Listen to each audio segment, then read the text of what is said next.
నమస్తే. నేను మీ లక్ష్మి. జాబిలీ ఛానల్‌కి స్వాగతం. ఈరోజు లక్ష్మీ గాయత్రి గారు వ్రాసిన 'నిలబెట్టుకుందాం రండి' అనే కథను మీ ముందుకు తీసుకొస్తున్నాను. మరింక ఆలస్యం చేయకుండా మనం వీడియోలోనికి వెళ్ళిపోదాం. ఊరికే మాట విసురుతుంది. పడతావా? ఏ మొగుళ్ళు విసరడం లేదా ఊరికే మాటలు? ఆఫీసులో మన తప్పేమీ లేకుండానే బాసు నాజూగ్గా గడ్డి పెడుతుంటే పిజ్జాలు, బర్గర్ల కంటే ఆనందంగా తింటున్నాం కదా! నోటితో చెప్పడం సులువే. తీరా మాట పడ్డ తర్వాత అది బాణంలో గుచ్చుకుందంటారు మీ ఆడవాళ్లే. తక్షణం పోట్లాడకు దిగుతారు. నాకు బాగా తెలుసు. అందుకే నాకా నరకం వద్దంటున్నాను. ఏం పాపం చేశానో? నోటి దురుసు మనిషికి ఒక్కగానొక్క కొడుకునయ్యాను. సొంత మేనమామే వాళ్ళక్క నోటివాటానికి జడిసి పిల్లనివ్వను పొమ్మన్నాడు. నేను కూడా పెళ్లి వద్దు, పెటాకులు వద్దు, జీవితం ప్రశాంతంగా గడిచిపోతే అంతే చాలనుకున్నాను. ఏ ముహూర్తానికి కనిపించావా నాకు? ప్రాణానికి సుఖం లేకుండా పోయింది. పెళ్లి చేసుకోలేను, మానలేను. రెండు చేతులతోనూ తల పట్టుకున్నాడు నిశాంత్. అనునయంగా నిశాంత్ చేతుల్ని తన చేతిలోకి తీసుకుంది జాహ్నవి. నిషు, నాకు అమ్మ నాన్న లేరు. పెద్దనాన్న ఇంట్లో పెరిగాను. అమ్మ పని చెప్పిందని, నాన్న సినిమాకి డబ్బులు ఇవ్వలేదని అలకలతో సాగింది కాదు నా బాల్యం. పెద్దమ్మ, అక్క, అన్న ఏదో ఒక కారణం చెప్పి తిడుతూ ఉంటే ఆ తిట్ల మధ్య పెరిగి పెద్దయ్యాను. మొదట్లో ఆ తిట్లన్నీ నన్ను కూడా బాధ పెట్టేవి. కోపం వచ్చేది, ఏడ్చేదాన్ని. అక్కడి నుండి పారిపోవాలని కూడా ప్రయత్నించాను. అయితే ఆ ప్రతికూల పరిస్థితుల్లో సైతం ప్రశాంతంగా బతకడం నేర్పింది మా నాయనమ్మ. అనుబంధాల్ని నిలబెట్టుకుంటూ అనురాగాన్ని గెలుచుకునే మంత్రాన్ని ఉపదేశించింది. అదంతా ఇప్పుడు చెప్పలేను గాని నన్ను నమ్ము. నువ్వు నన్ను ఎంతగా ప్రేమిస్తున్నావో నేను కూడా నిన్ను అంతకంటే ఎక్కువగా ప్రేమిస్తున్నాను. నాకు నువ్వు కావాలి. నీతో కలిసి ఎదిగే భవిష్యత్తు కావాలి. ప్లీజ్ నన్ను పెళ్లి చేసుకో. పూల రథంలా అలంకరించబడి ఉన్న కారు నెమ్మదిగా వచ్చి ఆ భవనం ముందు ఆగింది. ఎవరో వచ్చి తలుపు తీశారు. దిగండి దిగండి, మళ్ళీ వర్జం వచ్చేస్తుంది. ఒక స్వరం మేఘంలా గర్జించింది. నవవధువు కోమల హస్తాన్ని అపురూపంగా తన చేత్తో పెనవేసి పట్టుకుని రంగుల కళ్ళను కట్టిన పెళ్లికొడుకు నిశాంత్ ఆ స్వరం వింటూనే ఉలిక్కి పడ్డాడు. అప్రయత్నంగానే అతడి చెయ్యి వధువు చేతిని వదిలేసింది. అయితే వధువు మాత్రం తన భర్త చేతిని వదల్లేదు. సున్నితనంగానే అయినా మరింత దృఢంగా అతడి చేతిని పెనవేసి పట్టుకుని కాటుకు తిద్దిన తన విశాల నేత్రాల్ని కొద్దిగా పైకెత్తి అతడి వైపు చూసి గులాబీ రంగు ముద్దగన్నేరు రేకులు విచ్చుకుంటున్నట్టు పల్చగా పెదవులు కదుపుతూ చిరునవ్వు నవ్వింది. ఆ నవ్వు అతడిలో జీవం పోసింది. ఇద్దరు కారు దిగి సింహద్వారం దాటి హాల్లోకొచ్చారు. చెయ్యి చెయ్యి కలుపుకొని జంటగానే నడుస్తూ వెళ్లి సోఫాలో కూర్చున్నారు. కూర్చున్న తర్వాత కూడా వధువు భర్త చేతిని గట్టిగా పట్టుకునే ఉండటాన్ని ప్రత్యేకంగా గమనించింది అత్తగారు. 5 నిమిషాల క్రితం దిగండి దిగండి అంటూ గర్జించిన ఇల్లాలు మహాలక్ష్మి. సోఫాలో సర్దుకుని కూర్చోబోతున్న కొడుకు దగ్గరకు వచ్చిందామె. నాన్నా నిషు, రాత్రంతా నిద్రలేదు, బాగా అలసిపోయావు. నువ్వు వెళ్ళి నీ రూమ్లో రెస్ట్ తీసుకో అంటూ కోడలి వైపు తిరిగి నవ్వుతూనే స్పష్టమైన వ్యంగ్య ధోరణిలో వాడిని తాపీగా కొంగుకు ముడేసుకుందుగాలనేమ్మా, ఇప్పటికి వదులు, బిడ్డ కాస్త చేరబడతాడు అంది. చుట్టూ ఉన్న వాళ్ళంతా కాస్తలో కాస్త ఆశ్చర్యపోయారు ఆమె ధోరణికి. ఒక ఆవిడ చొరవగా ముందుకొస్తూ, వెళతారులే, ముందు ఇద్దరినీ కలిసి కాస్త కాఫీ తాగని అంది. మహాలక్ష్మి నవ్వుతూనే, ఇదేమన్నా సినిమాటమ్మా, కాఫీ దగ్గర నుంచి కళ్ళప్పగించి చూసుకోవడానికి పుస్తే ముడోయించుకుని వచ్చింది. అదెక్కడికి పోతుంది, వాడెక్కడికి పోతాడు అంటూ మళ్ళీ కొడుకు వైపు తిరిగి, వీళ్ళ మాటలకేం గాని నువ్వు వెళ్ళరా అంది గట్టిగా. నిశాంత్ వెంటనే జాహ్నవి వైపు తిరిగి, అప్పుడే మొదలైంది చూశావా అన్నట్టు కళ్ళెగరేశాడు. ఈ లోపున చుట్టూ ఉన్నవారిలో ఎవరో, పెళ్లికూతురికి అక్కర్లేద్దా రెస్టు అంటూ సాగదీశారు. మహాలక్ష్మి చివ్వున అటు తిరిగింది. మొగుడు పెళ్ళాం కలిసి బయటికెళ్ళొస్తే ఇంటికి రాగానే మొగుడు సోఫాలోనో మంచం మీద జారపడతాడు. పెళ్ళాం వంటిట్లోకెళ్ళి టీయో కాఫీయో టిఫినో రెడీ చేసి పట్టుకొస్తుంది. ఆడదానికి మగాడికి సాపత్యమేమిటే? కొత్త కోడలికి ఇల్లు చూపించాలా, స్నానం చేసొచ్చాక దీపం పెట్టించాలా? ఆమెమీ చెయ్యకపోతే మళ్ళీ మీరే నన్ను ఆడిపోసుకుంటారు. మరింక ఎవ్వరూ నోరు విప్పలేదు. తమలో తాము మాట్లాడుకోవటం ప్రారంభించారు. ఆ సందట్లో జాహ్నవి తగ్గు స్వరంతో, నిషు, ఇప్పుడు నువ్వు నీ గదికి వెళ్ళినంత మాత్రాన మనం విడిపోయినట్టేమీ కాదు. వెళ్ళు, వెళ్ళి హాయిగా పడుకో అంది. ఆ మాటలంటూనే భర్త చేతిని వదిలేసి సోఫాలోంచి లేచి నిలబడింది. తననే గమనిస్తున్న అత్తగారి వైపు చూస్తూ చిరునవ్వుతో మృదువుగా, అత్తయ్య, నేను కాఫీ తాగి స్నానం చేయనా? ముందే స్నానం చేసి రానా?" అంటూ అడిగింది.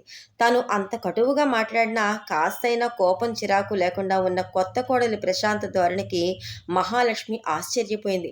చప్పున ఏం జవాబు చెప్పాలో ఆమెకు తోచలేదు. తల్లి మాటలకు తడుముకోవడాన్ని తొలిసారిగా చూస్తున్న నిశాంత్‌కి ఏదో భరోసాగా అనిపించింది. భార్యను ఒక్కసారి తృప్తిగా చూసుకుని నిశ్చింతగా తన గది వైపు నడిచాడు. మహాలక్ష్మికి కోడలి వ్యవహారం ఏమిటో బొత్తిగా అంతుపట్టడం లేదు.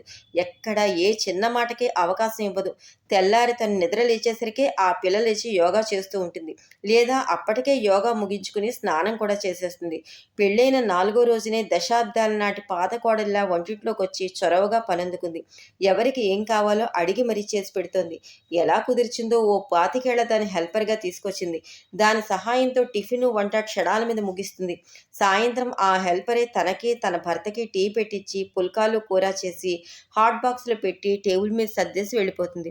ఓ రోజు ఆ హెల్పర్‌ని పిలిచి, "పద్మ, ఇవాల్టి నుంచి రోజూ నువ్వు వెళ్ళిపోబోయే ముందు అత్తయ్య అరికాళ్ళకి ఈ ఆయింట్‌మెంట్ రాయి" అంటూ చెప్పి, "అత్తయ్య, మీ పాదాలు బాగా పగిలిపోయి ఉన్నాయి. మీకు షుగర్ ఉంది కదా! పాదాలని జాగ్రత్తగా చూసుకోవాలి. ఆ ఆయింట్‌మెంట్ రోజుకి 2 సార్లు రాయించుకోండి" అంది. తనకి నోటమాట రాలేదు కానీ మనసులో చాలా ఆనందంగా అనిపించింది. పగిలిన పాదాల బాధ తనకే ఎరుక. ఎవరినో ఇంటికి పిలిపించి పాదాలకి పెడిక్యూర్ కూడా చేయించింది. ఇప్పుడు తన పాదాలు పువ్వుల్లా మెత్తగా ఉన్నాయి. నడుస్తుంటే బాధే లేదు. ఇన్ని చేస్తున్నా తను ఏదో ఒక పుల్లవిరుపు మాట అంటూనే ఉంటుంది. కానీ ఆ పిల్ల కించిత్తు కూడా కోపం తెచ్చుకోదు. మాటకి మాట అనదు. మొహంలో ప్రశాంతత, చిరునవ్వు చెక్కుచెదరవు. మరోవైపు నుంచి కొడుకు చూపులు, మొగుడు చూపులు తనను సూదుల్లా పొడుస్తాయి. ఎర్రగా వాతలు పెడతాయి. దాంతో మరింక మాట్లాడటానికి నోరు సహకరించక తనే మౌనం వహిస్తోంది. మరోసారి ఒక ఆదివారం జాహ్నవి పుట్టింటికి వెళ్ళబోతూ ఉండగా, "ఏమమ్మోయ్, ఇక్కడి విషయాలన్నీ పుట్టింటికి మోసేవు గనక మాకు గుట్టుగా బతకడం అలవాటు" అంది. ఆ మాటకి కొడుకు, మొగుడు ఎర్రగా చూశారు. కానీ జాహ్నవి మాత్రం నవ్వింది. నవ్వుతూనే, "నాకు ఎప్పటి విషయాలు అప్పుడే మరిచిపోయి ప్రశాంతంగా బతకడం అలవాటత్తయ్యా. పుట్టింట్లో చెప్పడానికి నా బుర్రలో ఏమీ ఉండవు. అలా చెప్పే ఆసక్తి లేదు" అంది. తనకి చెప్పుతో కొట్టినట్లు అనిపించింది. ఈ అమ్మాయికి కోపం రాదా? తను ఎన్ని మాటలన్నా చిన్నతనంగా ఫీలవదా? సిగ్గు, లజ్జ, పౌరుషం, అభిమానం లేవా? తనతో ఢీ అంటే ఢీ అని జట్టి ఆడదా? ఎంతసేపు తనొక్కతే మధ్యలో వాయిస్తోంది. ఆ పిల్లకి తల్లి, తండ్రి లేరన్నది ఒక్కటే లోటు. చూడచక్కని పిల్ల. తన కొడుకుతో సమానంగా చదువుకుంది. సంపాదిస్తోంది. తన కొడుక్కి ఆ పిల్లంటే ఎంత ప్రేమో ఇట్టే తెలుస్తుంది. ఈ పళంగా వేరుకుంపటి పెడదాం రమ్మని ఆ పిల్ల పిలిస్తే తన కొడుకు ఎగురుతూ వెళ్ళడం ఖాయం. మహాలక్ష్మి ఆలోచనలు పరిపరి విధాలు పోతున్నాయి. అయితే ఆమె గ్రహించిన సంగతేమిటంటే, అప్పటికే ఆమె నోటి వాడతనం సగానికి సగం తగ్గిపోయింది. ఆ విషయం మహాలక్ష్మికి తప్ప మిగతా ముగ్గురికి స్పష్టంగా తెలుస్తోంది. మరో 4 రోజులు పోయాక ఒక ఆదివారం పొద్దున్నే, "ఏం మాట్లాడుతున్నావే నువ్వు? జాగ్రత్త!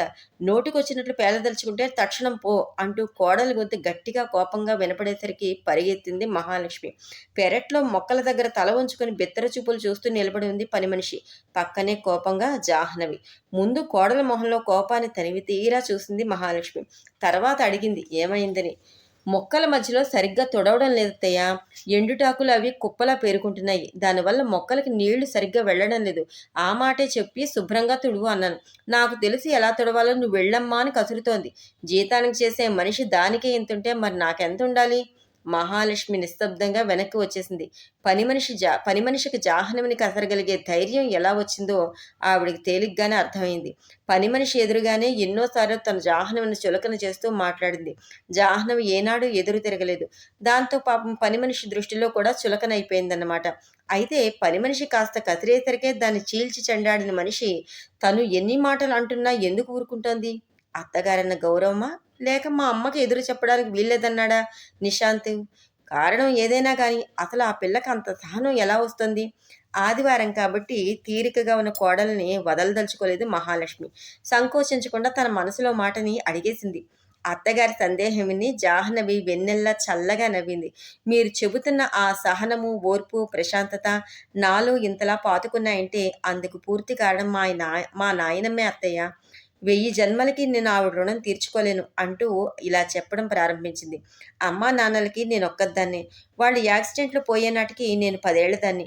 మా పెద్దనాన్న, నానమ్మ మాట్లాడుకుని నన్ను పెద్దనాన్న ఇంటికి తీసుకొని పోయారు. మా నాన్న డబ్బున్నవాడే. పైగా యాక్సిడెంట్ కారణంగా ఇన్సూరెన్స్ డబ్బొచ్చింది. అయితే ఆ లక్షలన్నీ నా చదువుకి, పెళ్ళికి అని దాచేసి పెదనాన్నే నన్ను పోషించడం పెద్దమ్మకి ఇష్టం లేకపోయింది. ఆవిడ, అన్నయ్య, అక్కయ్య ముగ్గురు నన్ను ఏదో ఒకటి అంటూనే ఉండేవారు. క్షణం కూర్చొనిచ్చేవారు కాదు. రాను రాను నాకు ఆ మాటలు భరించరానివయ్యాయి. ఒక్కోసారి కోపం తెచ్చుకుని జట్టి ఆడేదాన్ని. ఒక్కోసారి తిండి మానేసి ఏడుస్తూ పడుకునేదాన్ని. ఒకసారి తెగించి ఓ రాత్రివేళ పారిపోబోతూ పట్టుబడ్డాను. ఆ పరిస్థితుల్లో నానమ్మ నాకు ధైర్యం నూరిపోయడం కోసం జీవిత పాఠాలు చెప్పడం ప్రారంభించింది. జాను, జీవితంలో మనల్ని చాలామంది చాలా రకాల కారణాలతో మాటలు అంటారు, తిడతారు, కసురుతారు. నువ్వు వాళ్ళ మాటలకు కోపం తెచ్చుకోవడం, ఏడవడం లాంటి పనులు చేస్తే నిన్ను మాటలతో బాధ పెట్టాలనుకునే వారి ఆశయం నెరవేరినట్టే. అంటే వాళ్ళే గెలిచారన్నమాట. వాళ్ళని ఓడించాలంటే నువ్వు ప్రశాంతత అనే ఆయుధ ప్రయోగాన్ని బాగా అభ్యసించాలి. వాళ్ళు తిడుతూ ఉంటే నువ్వు అసలు ఎందుకు పట్టించుకోవాలి? నువ్వు ఏ తప్పు చేయలేదు. వాళ్ళని బాధ పెట్టలేదు. అంచేత నిన్ను తిడుతున్న వాళ్ళు మూర్ఖులు అనుకుని ఏది పట్టించుకోకుండా చిరునవ్వు నవ్వుతూ ఉన్నావనుకో, నీ మనసు ప్రశాంతంగా ఉంటుంది. అవతలి వాళ్ళే వెర్రెక్కిపోతారు. బ్రిటిష్ వారిని జయించడానికి గాంధీ మహాత్ముడు ప్రయోగించిన ఆయుధం ఇదే, అహింస. అరుపులు, కేకలు, మొత్తుకోవడాలు, ఏడవడాలు సాధించలేని దాన్ని ప్రశాంతత సాధిస్తుంది. నువ్వు నీ జీవితాంతం ఈ మాట గుర్తుపెట్టుకో. రేపు పెద్దయ్యాక ఆఫీసులో పైవాడో, అత్తగారో, మొగుడో ఎవరైనా ఏదైనా అనొచ్చు. వాళ్ళన్న దాంట్లో నీ తప్పు ఉంటే నిన్ను నువ్వు సరిదిద్దుకో. నీ తప్పు లేకుండా వాళ్ళ మాటలు విసిరితే నిన్ను బాధ పెట్టాలన్నదే వాళ్ళ కోరిక అన్నమాట. ఆ కోరిక గాని నెరవేరిందా నువ్వు ఎందుకు పనికిరాకుండా పోతావు. వాళ్ళ మాటలు పట్టించుకోకుండా, కోపం తెచ్చుకోకుండా ప్రశాంతంగా ఉండటాన్ని అలవాటు చేసుకున్నావా, జీవితంలో పైకి ఎదుగుతావు. నీ చుట్టూ వాతావరణం కూడా ప్రశాంతంగా ఉంటుంది. అవతలి వాళ్ళు కూడా నెమ్మదిగా మారతారు. నీ పట్ల అభిమానం పెంచుకుంటారు. అంతేకాదమ్మా, అయిన వాళ్ళతో సంబంధ బాంధవ్యాలు నిలబడతాయి. మాట పట్టింపులతో సంబంధాలు తెంపుకొని ఒంటరి బతుకు బతకడంలో సుఖమేముంది? ఇప్పుడు చాలామంది అలా అయిన వాళ్ళతో తెగతెంపులు చేసుకునే బ్రతుకుతున్నారు. కానీ డాక్టర్లు, శాస్త్రవేత్తలు కూడా అది మంచిది కాదనే చెబుతున్నారు. అంచేత నీ వరకు నువ్వు నీకున్న బంధుత్వాన్ని నిలబెట్టుకోవడానికే ప్రయత్నించు. భగవంతుడిని మనసా వాచా నమ్ముకుని నీ మనసును ఎప్పుడూ ప్రశాంతంగా ఉంచుకో. ఇది మా నాన్నమ్మ నాకు చేసిన ఉపదేశం. అది నాకు అన్ని విధాలా మంచే చేసింది. మా పెద్దనాన్నతో పాటు పెద్దమ్మ, అక్క, అన్న అందరూ ఇప్పుడు నన్ను చాలా బాగా చూసుకుంటారు. పోతే నా భవిష్యత్తంతా మీతోనే అల్లుకుని ఉంది. నా భర్తకి తల్లి, తండ్రి, నా పిల్లలకి నానమ్మ, తాతయ్య చిరకాలం ఉండాలన్నది నా కోరిక. మన బాంధవ్యం ఎప్పటికీ పటిష్టంగా ఉండాలి. అందుచేత మీరనే ఏ మాట నన్ను బాధించదు. నేను ప్రశాంతంగా ఉంటూ, మన అనుబంధాన్ని కూడా పచ్చగా ఉంచేందుకే నేను సర్వవిధాలా ప్రయత్నిస్తాను. పెళ్లికి ముందు నిశాంత్‌కి నేను చెప్పింది కూడా ఇదే అంటూ ముగించింది. జాహ్నవి మాటలు వింటూ తన అస్తిత్వాన్నే మరిచిపోయిన మహాలక్ష్మి నెమ్మదిగా తెప్పరిల్లింది. అయితే ఆమెకే తెలియకుండా ఆమె కళ్ళ నుంచి జాలువారుతున్న బాష్పాలు మాత్రం ఆగలేదు. అలాగే లేచి నిలబడ్డ మహాలక్ష్మి 2 అడుగులు ముందుకు వేసి కోడలి చేతులు రెండూ పట్టుకుంటూ, తల్లి, మీ నానమ్మ నీకు చేసిన ఉపదేశం నాలాంటి వారి కళ్ళు తెరిపించే గీతోపదేశమే. కడుపున పుట్టిన పిల్లలతో అయినా సరే సంబంధ బాంధవ్యాలు బావుండాలంటే నోరు అదుపులో పెట్టుకోవాలి. అందరూ నీలా మనసును అదుపు చేసుకుని అవతల వాళ్ళ తిట్లు పట్టించుకోకుండా ఉండరు కదా! అగ్ని నిరోధకం ఉంటే మంట దహించకుండా ఉంటుంది. లేని పక్షంలో మిగిలేది పిడికెడు బుగ్గే. బంధుత్వాలు బుగ్గైపోకుండా ఉండాలంటే నోటి మాటలతో మంటలు ఎగజెమ్మకూడదు. నిషుని నేను కన్నాను కానీ వాడితో నా బంధాన్ని పటిష్టం చేస్తున్నది నువ్వే అంటూ కోడల్ని లేవదీసి గుండెలకు హత్తుకుంది. అప్పటికే వాళ్ళ పక్కన చేరి అంతా విన్న నిశాంత్ సంతోషం పట్టలేక ఒక్క ఉదుటున ముందుకు వెళ్ళి అత్తా కోడళ్ళిద్దరి చుట్టూ చేతులు బిగించాడు. ఎలా ఉందండి కథ? చాలా బావుంది కదూ! ఇప్పటి ఈ కాలంలో ప్రతి ఒక్కరూ కూడా ఆచరించాల్సిన విషయమే కదా! మీకు ఈ కథ కనుక నచ్చినట్లయితే తప్పకుండా లైక్ చేసి నన్ను సపోర్ట్ చేయండి. అలాగే మీ అభిప్రాయాలను కామెంట్ రూపంలో తెలియచేయండి. సబ్స్క్రైబ్ చేయడం మాత్రం మర్చిపోకండి.